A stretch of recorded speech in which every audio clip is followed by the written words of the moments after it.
Mistake number 1. Visit Bogotá during the rainy season.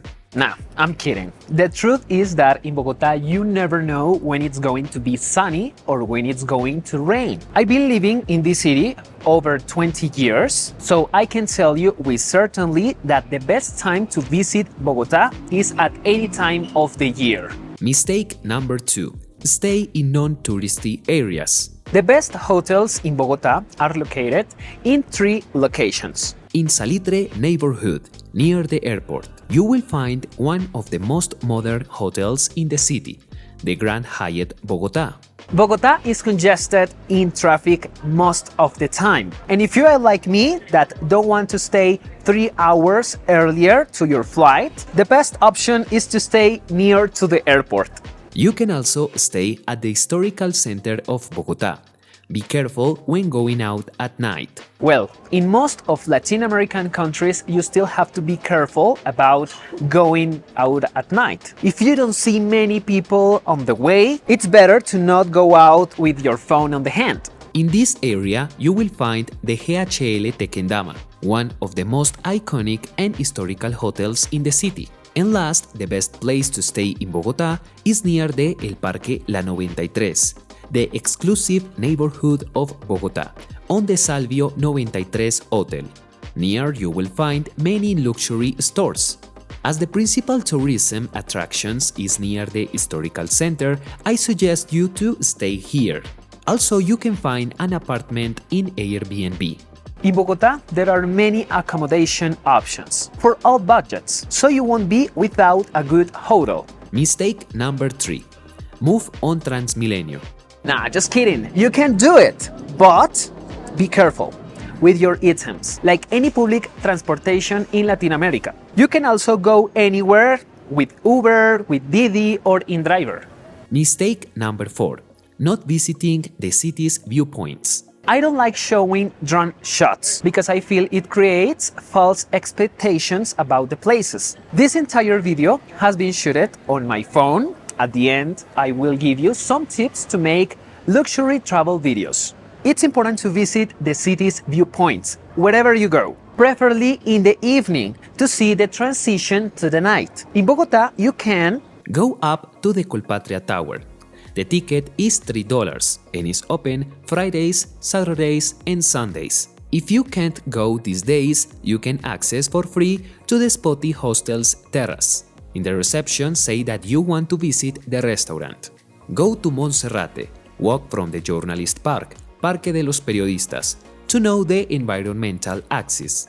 Put on maps Quinta de Bolívar Museum. This house preserves part of the original furniture from the period that Simón Bolívar used during his stay. If you want to walk up to Monserrate, go to this point. The crosswalk is open Monday to Friday, from midday to 4 p.m. Weekends it's open from 6 a.m. to 4 p.m. It's about 1.5 kilometers, 45 minutes to the top. Along the way you will find security personnel. Try the wafers, obleas, with arequipe, blackberry, and cheese. You can also get to the top by funicular or cable car. I suggest you go up Monday to Friday to find alone the ticket office. The price for round trip is about $7. If you go up to the top in the morning, you can eat a tamal. If you go up in the afternoon, you will be able to appreciate a panoramic transition to the night. At the top, you can visit the church, see and buy souvenirs from Colombia, and or eat in one of their multiple restaurants.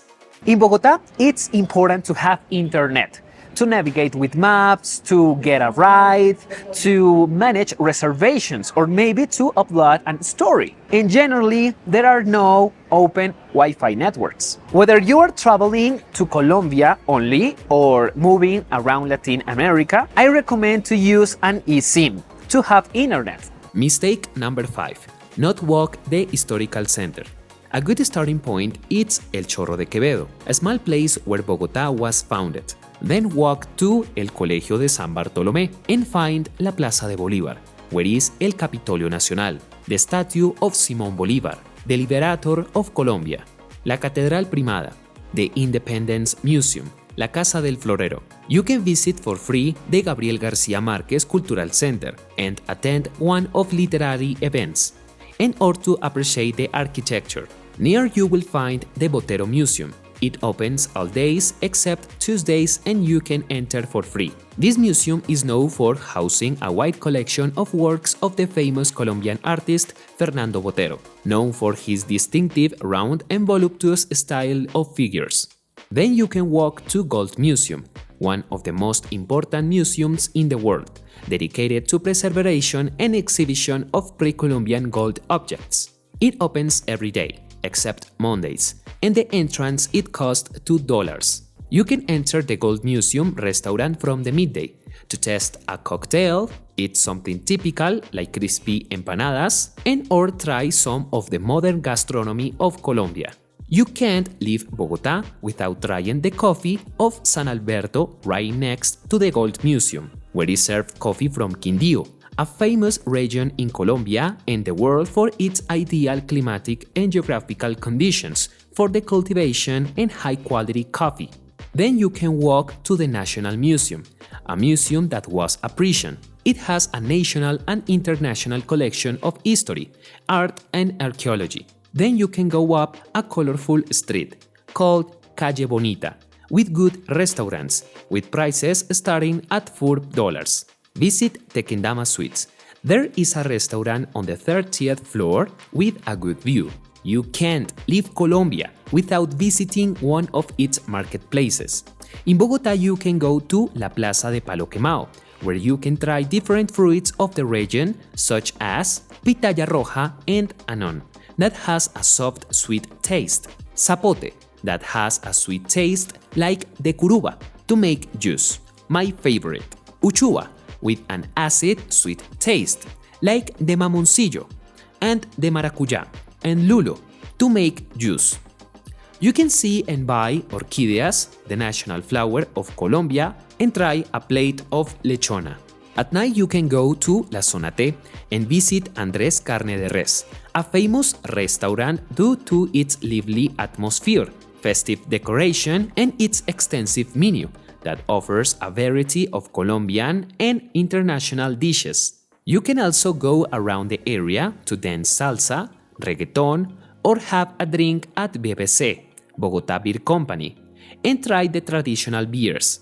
If you want a more discreet environment, you can visit La Zona G. One of our favorite bars in this area is Jardín Tragos y Pasteles, ranked as one of the best Bogotá bars.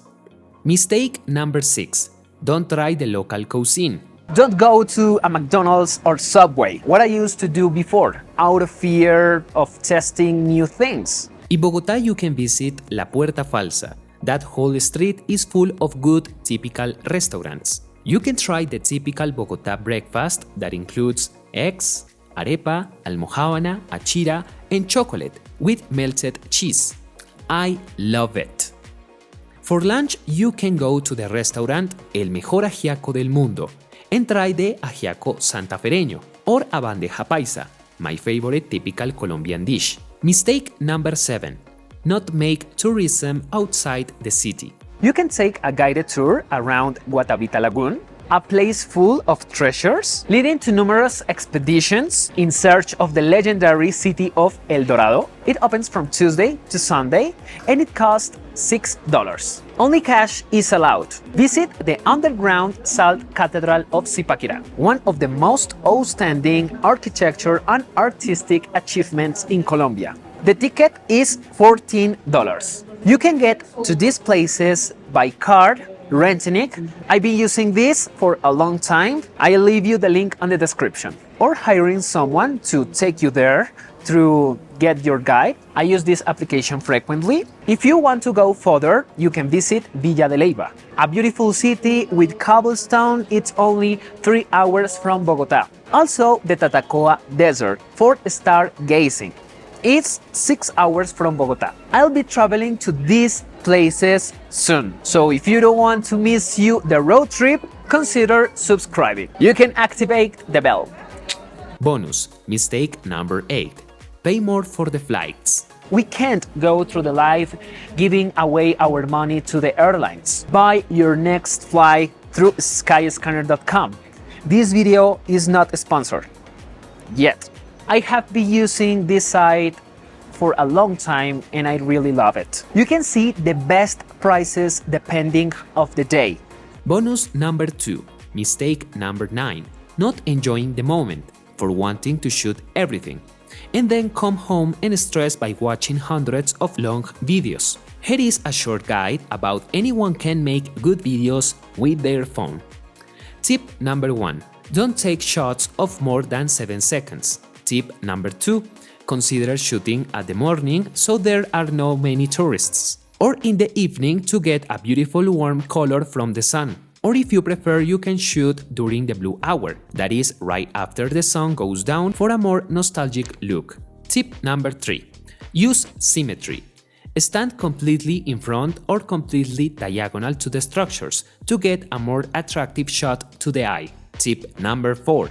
About editing. Keep the best shots with short durations, 1 to 2 seconds maximum, so that the video will be dynamic. Thanks for watching. More information on the description. See you the next time.